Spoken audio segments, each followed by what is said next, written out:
کچھ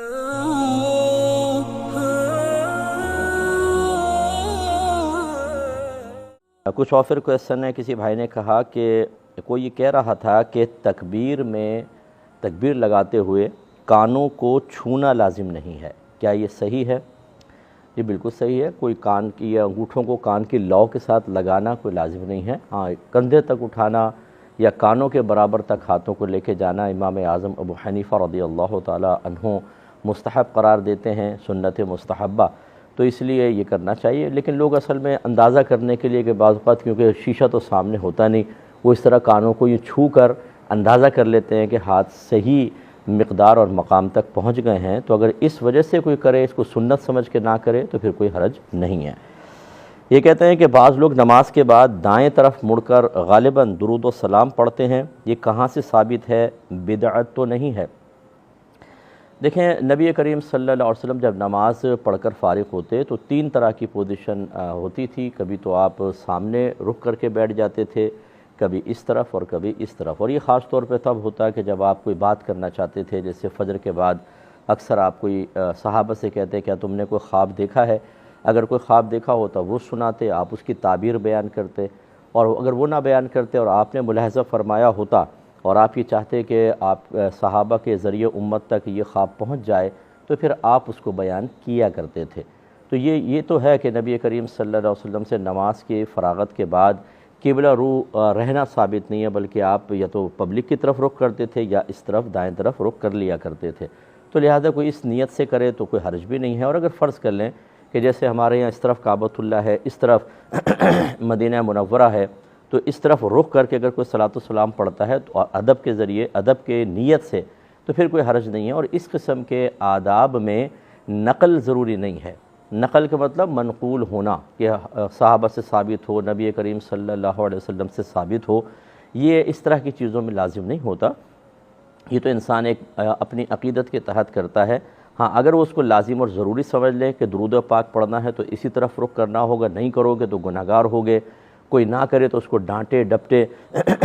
برا بھلا کہنے کی کوشش کرے، یہ غلط ہوتا ہے۔ یعنی لازم و ضروری نہ سمجھے تو کوئی حرج نہیں ہے۔ اور اس کو اس لحاظ سے اگر آپ بدعت کہنا چاہیں کہ نبی کریم صلی اللہ علیہ وسلم کے زمانہ اقدس کے بعد یہ کام شروع ہوا، ایسا پہلے نظر نہیں آیا، تو کہہ سکتے ہیں، لیکن ہر بدعت بری نہیں ہوتی۔ کہیں تو نبی کریم صلی اللہ علیہ وسلم کا یہ فرمان ہے کہ کل بدعت ضلالہ وکل ضلالۃ فی النار، اور حضرت عمر فاروق رضی اللہ تعالی عنہ کا تراویح کی جماعت کو دیکھ کر خود یہ فرمانا کہ نعمت البدعۃ ہذہ، یہ کیا ہی اچھی بدعت ہے۔ اب آپ دیکھ لیں، اس سے اندازہ ہوتا ہے، اور بھی دلائل ہیں لیکن میں مختصر کر کے بیان کر رہا ہوں۔ اس کا مطلب ہے کہ ایک بدعت بری ہے جس کو نبی کریم صلی اللہ علیہ وسلم نے بیان فرمایا، اور بعض بدعتیں اچھی بھی ہوتی ہیں جس کی طرف حضرت عمر فاروق رضی اللہ تعالی عنہ نے نہ صرف اس حدیث میں اشارہ کیا، اس خبر اور اثر میں اشارہ کیا، بلکہ بے شمار کام ایسے تھے جو زمانے رسول میں نہیں تھے، صحابہ کرام نے ان کو ایجاد کیا، جیسے جمعے کی پہلی اذان، اور پھر بعد میں چیزیں چلتی رہیں، جیسے قرآن کو کتابی شکل میں جمع کرنا، اعراب لگانا، آیات کے نشان، پاروں میں اس کو تقسیم کرنا، سپاروں کے نام، 6 کلمے، ایمان مفصل، ایمان مجمل، علماء کے ساتھ نام لکھنا، علامہ، مفتی اور شیخ الحدیث، شیخ التفسیر۔ نبی کریم نے تو کبھی نہیں لکھا مفتی محمد، اگر آپ نے کبھی پڑھا ہو، مفتی ابو بکر، مفتی علی، مفتی عمر، مفتی عثمان رضی اللہ تعالی عنہم، کبھی بھی نہیں پڑھا۔ یہ تو بعد کی ایجاد ہے، بہت بڑی بدعت ہے یہ، اور بڑے بڑے لوگ مطلب اس کو اپنے نام کے ساتھ استعمال کر ہی رہے ہیں۔ پھر ہماری مساجد کے اندر مساجد کا پکا بنانا، اسپیکر پر اذان دینا، قالینوں پہ نماز پڑھنا، اور پھر اداروں کا قیام، دینی اداروں کی بات کر رہا ہوں، اس میں 8 سال یا 10 سال کا کورس مرتب کرنا، پھر ہر سال کون سی کتاب پڑھائی جائے گی، پھر ختم بخاری شریف کی تقریب، پھر اس کی سند جاری کرنا، پھر حدیثوں کی تدوین کہ یہ بخاری، یہ مسلم، ترمذی، نسائی، ابو داؤد، ابن ماجہ، حاکم کی مستدرک ہے، پھر ان کے فہرستیں بنانا، ان کے عنوانات قائم کرنا، ان کے ابواب قائم کرنا، اور اسی طرح ہماری مساجد کے اندر جماعت کے اوقات، یہ سب کے سب بدعتیں ہیں۔ اس کا وجود نہ زمانہ رسول میں اور بہت سو کا تو زمانہ صحابہ میں بھی نہیں ہے، اور ہزارہا لوگ اس کے ساتھ وابستہ ہیں۔ لیکن ہمارے ہاں عجیب صورتحال ہے کہ خود ایک شخص بدعت پر عمل کر رہا ہوتا ہے، جس کو میں بدعت حسنہ سے تعبیر کر رہا ہوں، لیکن وہ دوسروں کو اگر جمعے کی مبارکباد بھی دے دی جائے تو بولتے ہیں یہ بدعت ہے، اور اس کے تحت لاتے ہیں کل و کل ضلالۃ فی النار۔ ایسا نہیں ہونا چاہیے۔ خدا را علم کی گہرائی ہمیں حاصل کرنی چاہیے، اور سرکار کی اس بھولی امت کو ہر بات کے اوپر جہنمی قرار دینا، کیونکہ جو بدعت کرے گا تو کل بدعت ضلالہ و کل ضلالۃ فی النار، ہر بدعت گمراہی ہے، ہر گمراہی جہنم میں لے جانے والی، تو اس کا مطلب یہ جہنمی ہے یہ سب لوگ۔ تو ایسا نہیں کرنا چاہیے، ایسا نہ ہو کہ یہ لوگوں کو جہنمی بنانے کا شوق خود ہمیں جہنم کا راستہ دکھا دے۔ اچھی طرح چیز کو پہلے سمجھیں، پہلے اپنے آپ کو دیکھیں ہم کتنی بدعتیں کر رہے ہوتے ہیں، تو پھر اس میں کیا گرفت نہیں ہوگی۔ اچھی طرح سمجھیں تو یہ ایسی کوئی چیز نہیں ہے کہ اس پہ آخرت میں گرفت ہو۔ یہ کہتے ہیں کہ ایک مقرر صاحب تھے، انہوں نے کہا کہ خدا کو کسی نے نہیں بنایا، وہ خود وجود میں آیا، اور کیسے ہوا یہ خدا ہی جانتا ہے، اس کا کیا حکم ہوگا۔ دیکھیں وہ شخص دائرہ اسلام سے خارج ہو گیا، کیونکہ کسی کا وجود میں لانا یا از خود وجود میں آنا، بہرحال دونوں اس بات کا تقاضا کرتے ہیں کہ پہلے شے موجود نہ ہو،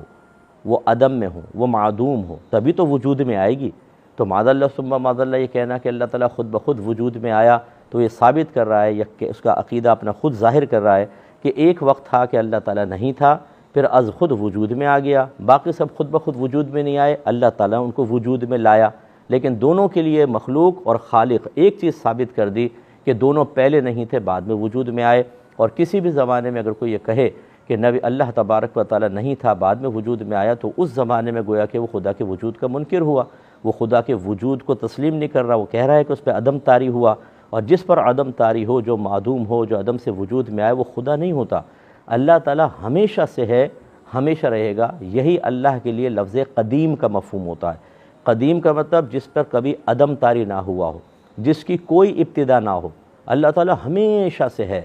اور وہ قیوم ہے، دوسروں کو قائم رکھنے والا، خود قائم رہنے والا، ہمیشہ رہے گا، جس کو ازلی ابدی کہا جاتا ہے۔ لہذا ایسے صاحب جو ہیں اگر وہ عالم دین نہیں ہیں تو ان کو تقریر کرنے کا بالکل حق حاصل نہیں ہے۔ اگر عالم دین ہیں تو بہرحال میں یہ نہیں کہوں گا کہ آپ ان سے بدتمیزی کریں، بلکہ قریبی دارالعلوم سے اس کے اوپر فتویٰ لے لیں۔ میں نے تو ویسے زبانی بتایا، اب ریٹن فتویٰ لیں اور بڑے ادب کے ساتھ ان کو پیش کریں۔ ہو سکتا ہے ان کی توجہ نہ رہی ہو، وہ رجوع کر لیں، اور رجوع کر لیں تو ان کو موقع دیں، اور پھر آئندہ ان کو یہ تلقین کریں کہ ایسی آپ بات نہ کریں۔ لیکن بہرحال جس طرح انہوں نے تقریر کی ہے، اسی طرح اعلانیہ اپنے کفر کا اقرار کرنا ہوگا، تجدید ایمان کرنا ہوگا سب کے سامنے، اور تجدید نکاح بھی کرنا ہوگا۔ نہیں کریں گے تو وہ دائرہ اسلام سے خارج ہیں۔